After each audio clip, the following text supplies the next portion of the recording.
Okay, Jackson, so in language today we're talking about rewriting the rough draft.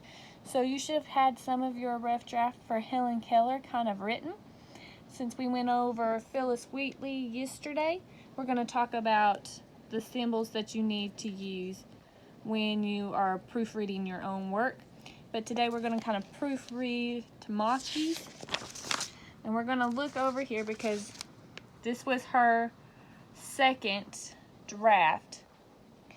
And it says, although Phyllis Wheatley was only a slave girl, this is on page 218, in a strange land she became America's first well-known black poet.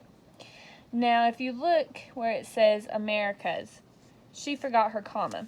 So we have to put where that symbol for where you need to insert a comma. So you're going to put a little arrow pointing where the comma would go and your little comma on top.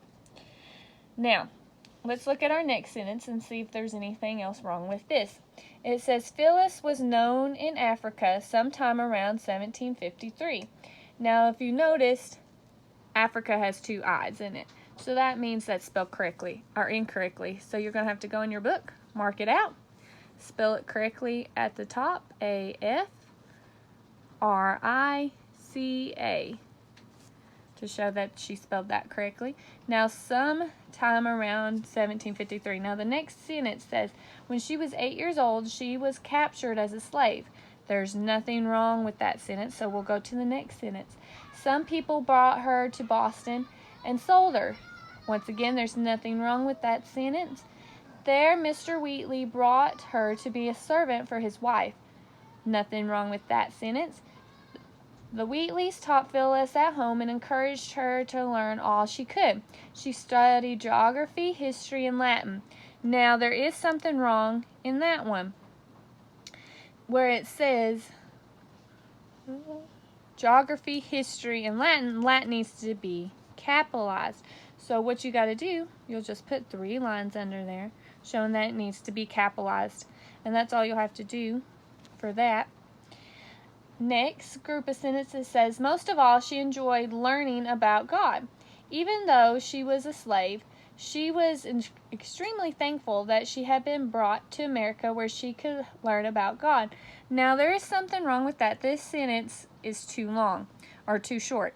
So instead of a period here, we're going to put a little arrow pointing to where they have the period and make that a comma. So where it says slave, you're going to point a little arrow, put a comma. So with that, we got to make our capital here. We're going to mark it out. And then above it, put LC for lowercase. Also, they have been brung.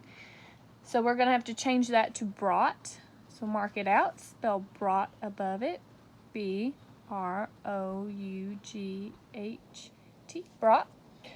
And that should be it on that page. Now on page 219, we're going to look and see what we need to fix on that.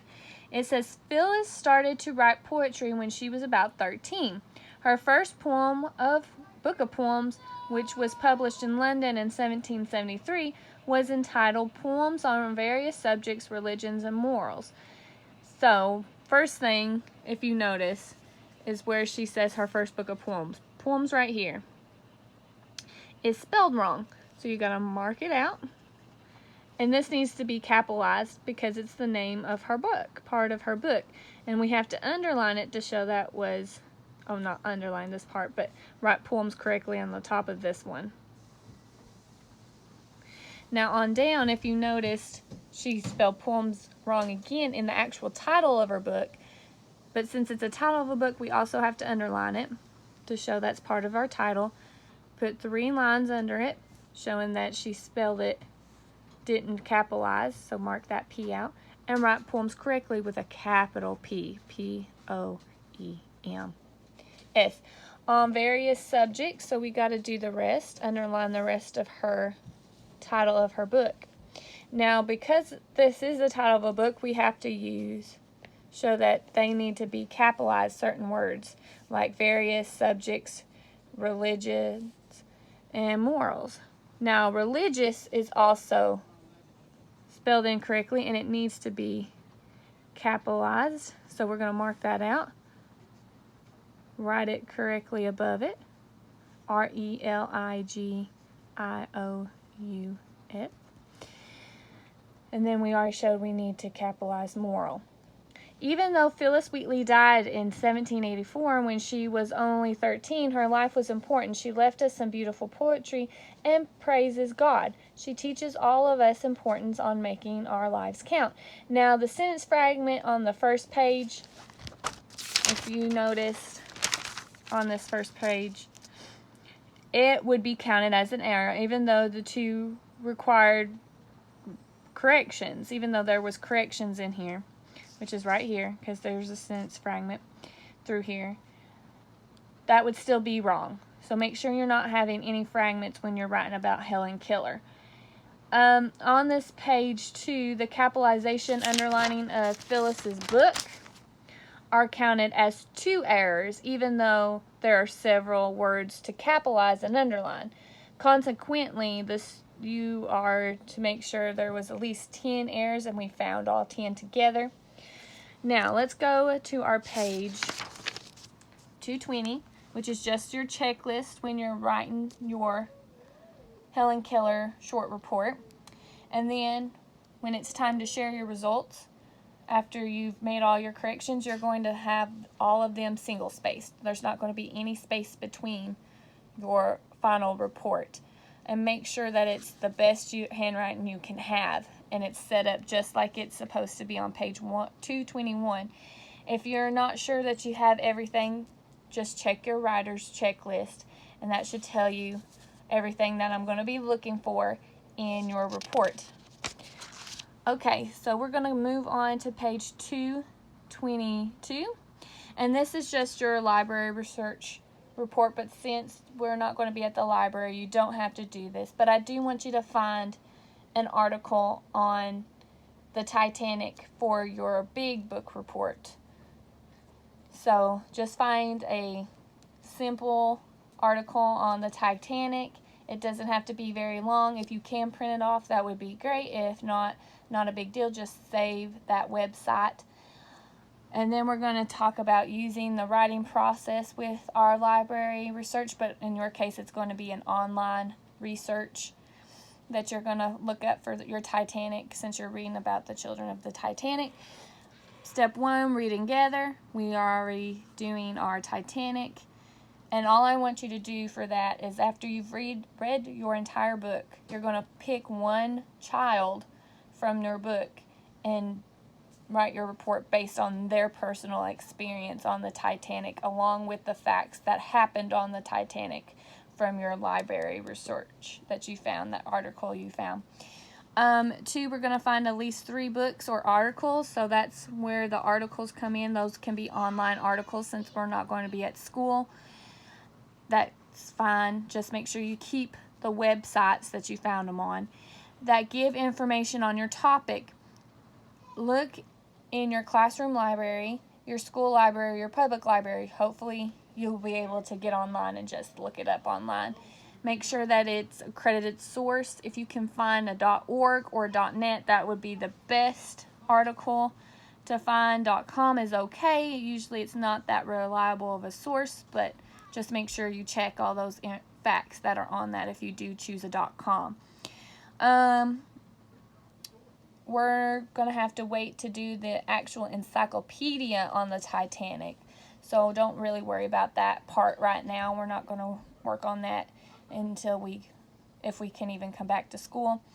Follow the instructions on page 224 and 225, which is on the next pages, to make a bibliography. Now, that's why I want you to keep your websites, because you're going to have to make note cards, even though you won't have note cards. If you can do it on a sheet of paper, I'll take that. It's no big deal. I won't count off points for not having note cards for each article. So I at least want you to find one article on the Titanic to go along with this, since we're reading the book about the children on the Titanic. That'll be your second source. And then if we get to later, we'll see if we can't get you an encyclopedia. Unless you have an encyclopedia at home with T, then that would be great. And just find some facts and stuff about the Titanic that way. Now, this is how you're going to make your cards. You're not going to have cards unless you have some at home, but a sheet of paper or work. This is how you're going to set up your book bibliography section. I don't know if you can see that real good, but you're going to write the author's last name, comma, first name, period. The title of our book, make sure everything's capitalized that needs to, and underline.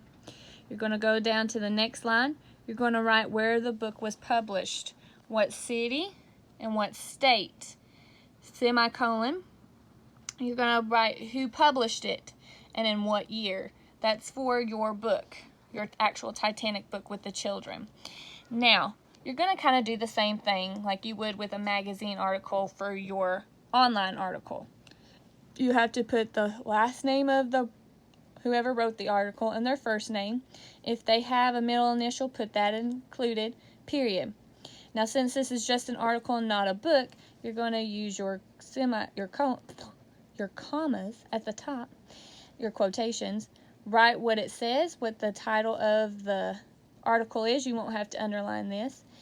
And then if you find out that it is part of a book or an overall magazine or something like that, you will write what that title of that book or magazine that this article came from. Make sure to capitalize where needed and underline it. You're going to put the date, the actual day that it was published, what month, what year, and what pages these came from. If it is from a magazine online article, you'll write pages 14 through 17. It should tell you. But I also want the website at the very end. What website? The whole thing, so that we can look it up and make sure it goes back to that same source. And then later we'll do our encyclopedia note card or bibliography section. So I'll help you on that one if we get a chance to use the encyclopedia. But for now, we'll skip this part until I can help you with that. Now, you'll just read page 225. It's just look closely. It'll give you some information on how to write more bibliographies, what happens if there's 2 authors or even 3 authors in your article that you're writing, or even a book that we're talking about, or the encyclopedia article that we're working on. Which, like I said, don't worry about the encyclopedia article, but the website article, online article, if there is 3 or more, this is in your book on page 225. Now we're going to look at 226. This is about Billy Sunday, and this is listing from our encyclopedia article. You can just kind of read over this. We're not going to talk extensively about this yet because you won't have an encyclopedia. And then you're going to look at the writing process to write your library research report. Now, this is going to be your online article report instead of library. Now, we're still working on the Titanic. You got to think and plan. So you're going to read through these simple steps on what to do. And then tomorrow we'll work more on this. But just read through it, make the corrections on the Phyllis Wheatley, and go ahead and start your note card section for our book and your online article. If you have any questions, you can text me and I'll try to help you best I can. Okay.